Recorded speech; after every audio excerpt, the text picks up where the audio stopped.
France and the United States are to intensify their respective air campaigns in Syria and Iraq targeting the Islamic State group. The move comes as the French president seeks support from world leaders to heighten their attacks on the extremist group. To help bring us up to date on these developments, here's Sohn Jung.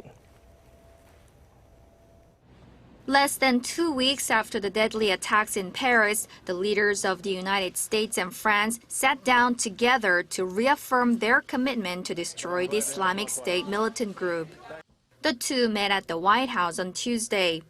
At a joint news conference following their meeting, U.S. President Barack Obama pledged to serve justice by stepping up efforts to combat terrorism alongside its European partners.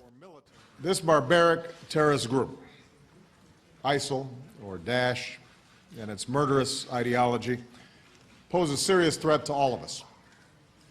It cannot be tolerated, it must be destroyed, and we must do it together. French President François Hollande said the two countries will increase their airstrikes both in Syria and Iraq and broaden the scope. However, he said France will not intervene militarily on the ground. Both leaders also agreed on the importance of closing the Turkish border to limit the movement of extremists into Europe.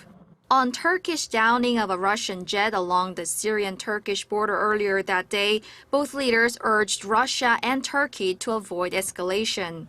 Obama called on Russia to redirect its strikes on defeating IS instead of opposition forces in Syria, which he believes only bolsters President Bashar al-Assad's regime.